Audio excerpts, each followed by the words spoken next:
Hello. Hello. Who are you? I am Caitlin Glover, the high school science teacher and psychology teacher. So I'm going to ask you a few questions regarding Christian education. All right. Why do you think Christian education is important? I obviously the foundation for our belief system as Christians is the Bible, and we believe that that's the ultimate guide to truth. And so,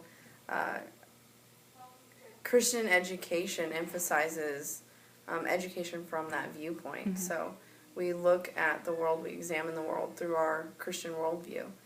And today's society and today's culture tends to be shifting away from that. And so I think it's important as young Christians that you guys learn how to approach the world from a Christian worldview and learn how to defend your faith. Mm-hmm. So. What psychological effects do you think Christian school environments give high school students? Lots. I mean, off the top of my head, there's a famous study, obviously, by Albert Bandura, who is a famous social psychologist, and he had developed this theory called the social learning theory, and that's that we have a tendency to learn through our environment, right? So the environment we're in has an impact on the way that we behave and the things that we do. All these learned behaviors, basically. It's like a theory of learned behaviors. I very much buy into the social learning theory. It's definitely one of my favorite psychological theories, and it's a major theory even in my own dissertation for my PhD. But there's the difference, right? So you come into this environment with other kids who ideally are Christian, with Christian teachers, and an emphasis placed on biblical values and biblical morals. And hopefully, because this is a social environment, you're going to be so inundated with the Christian perspective and Christian values and all these other things that you'll eventually learn from those values and really take a hold of those values and go forward in your life and use those to make judgments about where you're going to go to school, who you're going to marry, just all those different choices. Okay. Do you think that school has a healthier environment because it's Christian and it's private? Like healthier than a public school? I think there is as far if you look at this from an educational standpoint, like as a teacher, I have a lot more freedom in my classroom than any public school teacher. So if I come across a new theory or a new teaching method or some piece of information that I think is very interesting, I have a lot more freedom and flexibility in being able to bring that into my classroom environment. Versus if I was a public school teacher, my lesson plans, my classroom procedures, the theories that I use to teach, or how I teach, are already dictated to me. Mm-hmm. I don't get a freedom of choice in that. It's dictated and mandated to public school teachers how they're going to run their classrooms, what they're going to teach, when they're going to teach it. Everything is set out and predetermined for them. So there's no flexibility and there's really no freedom in how they teach or what they teach. So that's a big difference between private and public. And what makes us stand out even more is the fact that we are Christian. And I think that brings in a whole different aspect. If one of my students needs prayer, I can provide that to them. If one of my students has a question about theology, or even like a biblical values question, they can discuss that with me. I think being a Christian makes us more empathetic in some instances. And so I care more about not just the academic lives of my students, but I care about their spiritual aspect, and I also care about their personal lives. I want them to know that I care, and we as a staff here want students to feel loved, right? The greatest of all commandments is love, and so I think there's the big difference. Private education, you get more one-on-one work, you get more flexibility and probably more innovation within a private school than you would in a public school. But the Christian aspect is you're going to get people who love their children. I love my students. That doesn't mean that I always like them necessarily. Obviously, I have kids that sometimes are more difficult than others, but that doesn't mean that I don't love them. I still love them, and I still will work hard to provide them with the same quality of education. And I think that's what makes the difference. And two, behaviorally, but there's a huge difference between my students and when I look at public school students, public school, high school students. Behaviorally, there's a huge difference. My students know that the expectations are higher than them because we have a higher calling. We're not just, this world doesn't revolve just around us and our needs and our wants. We serve a higher God who has higher expectations for us morally. Mm-hmm. And so when you bring that aspect to it, we have more accountability. You're not just accountable to yourself for your actions, but you're accountable at the end of the day to your parents, you're accountable to us, and you're accountable to God. And so everything is done with this higher purpose in mind. Way back when I was a senior here, we focused on a purpose-driven life, right? I was a big 40 Days of Purpose. We did all of this stuff. And that is a huge difference, though. Everything we do has a purpose. Mm-hmm. And a lot of people that aren't believers don't find that same purpose. And so we all have a common purpose here, and it's to find out what God's calling is for our life and to pursue that with all excellence. And so Christian education, that's what it emphasizes. It emphasizes the fact that we're not here to serve ourselves. We're not here to learn to just better ourselves, but everything we do betters the kingdom of God. And so private Christian education is totally different and has a lot of benefits over a public secular education. And I think too that we're not afraid to bring in outside secular ideas into the classroom to discuss them openly. Whereas if you go across the street to Desert Pines, you're not going to be able to talk about creationism in the classroom. But you come into my classroom, you can talk about creationism, and then we'll talk about evolution, and we'll talk about the theories, the gamut of theories that exist in between that. And there's freedom in that, so you're not just being closed off to one theory. You're not just being exposed to just one theory. Mm-hmm. You have the freedom to explore, and the same goes for other teachers' classes.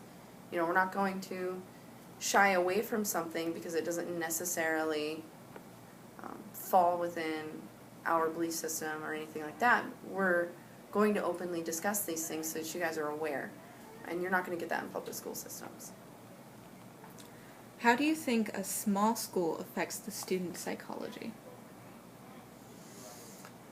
A small school is like a small town. Mm-hmm. Everybody knows everybody. Everybody knows your business. One of my favorite songs is by Miranda Lambert, and it's Famous in a Small Town. She says, everybody dies famous in a small town. And if you go to a small school, everybody's famous. Sometimes that's good, sometimes that's bad. From a psychological standpoint, motivation-wise, you have more eyes on you. You don't disappear in the crowd. We know that from a psychological standpoint that when people feel as though they are being watched individually, that they're not being watched as a group, we know from group psychology and all that, if you feel like you're being observed individually, you're more likely to perform higher because you feel like people are watching you. And so when you have a smaller school and I know your name and you walk into my classroom and you don't turn something in and I'm like, hey, here's this, why didn't you turn this in? There's a lot more accountability because you know that I'll notice. And at a bigger school with more students, that doesn't happen. People, you know the worst students and you know the best students, but those in-between students don't get much. They don't get much attention, and that's mainly it. Group psychology tells us that if we feel like we can kind of blend into the background and, there's anonymity there, if we feel like there's anonymity, then we're not going to perform as well. Just like rioting, right? If I'm a rioter and I feel like there's anonymity, you're not going to know who I am. There's not going to be any consequences. Then I'm going to do things that I wouldn't normally do if I was just by myself. If I was just by myself, would I go break the windows of a Nike store and steal tennis shoes? Probably not. But now all of a sudden, because I'm in a bigger group, I'm more likely to go do that behavior. And so smaller school, some people get all sad about it, but Smaller school honestly does mean, smaller class sizes means more attention Mm-hmm. and more emphasis on personal responsibility and accountability for students. And so that's why that's always been a big, and class size has been a big buzzword in education even since I was in elementary school. Smaller class sizes means more attention. So. Who does this environment encourage to student lead? Like, how do they get encouraged within this environment to become leaders? Because we're so small, it's if you don't take initiative, things won't get done, right? And I think the staff, specifically of Mountain View, do a really great job of demonstrating that. I mean, just about every staff member here does multiple jobs. It's not as simple as I just come in, teach, and then I leave. Most of us, if not all of us, do multiple things. We're not just teachers. Most of us coach, and then most of us volunteer, and then most of us, in various areas. You got a lot of teachers that are doubling as look at Miss Hanson. She doubles as like the social media person. And you got Mr. Truella, who doubles as the high school chapel pastor guy. You know what I mean? So a lot of us are in these dual roles where there's a need and we fulfill it, even though that's not necessarily a part of our job description. And we don't really get paid for that. It's just that's a part of leadership. And since there's not a whole lot of students, it's up to you guys to stand up. If you want something done, then you need to take the initiative. And so that encourages you, if something needs to be done, do it. Go do it. You don't need to wait around for one of us to go do it. If somebody needs to, if there's something going on in the bathroom, paper towels all over or something like that, why wait for somebody? Do it. And that in and of itself is leadership. That is self-motivated leadership. You just look, not necessarily self-motivated, but you take the initiative. You go and you do what needs to be done. And I think that's a good demonstration for you guys as students that just because we're not asked to do something, or just because we don't get paid to do something, or that's not a part of our job description, that doesn't mean that we shouldn't do it. We all need to chip in, and in a community, on a bigger sense, that's how things get done in the community. If everybody just sat around and said that's somebody else's job, nothing would ever get done, but that's not what happens. You have people who volunteer, and those are the community leaders. And so same thing goes within school environment. This is just another community of learners, basically. Mm-hmm. And so it takes people standing up, taking initiative, and saying, I want to see this, this, and this happen. And they have the initiative to go and do that. And they become the leaders. But that's how you learn. You need to learn that if you never stand up, if you never voice an opinion, if you never do anything like that, then you're not a leader. You have to take that initiative. You have to be bold. And sometimes you're going to get shot down. Sometimes you're going to be told no, but that's a part of leadership. You take your yeses, and then you take your nos, and then you work from there. So. The last question. Is this environment good for making quality friends?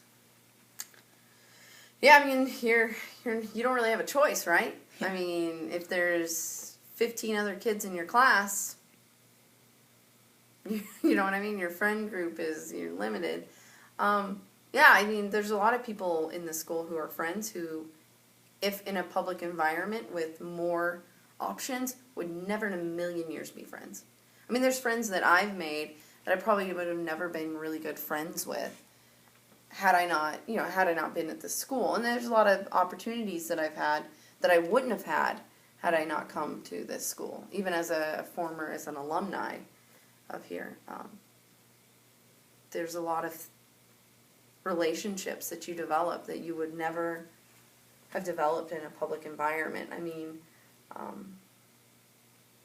the kid that's super smart and kind of nerdy, the fact that kid is also the same kid that gets to go and play on sports teams and is friends with all of the, that those types of relationships don't exist in other places. But it's cool to see those relationships exist here, and they work really well. These people are really good friends. But in other environments, probably never would have ran into each other. The paths would have never crossed. They would have never been friends. And so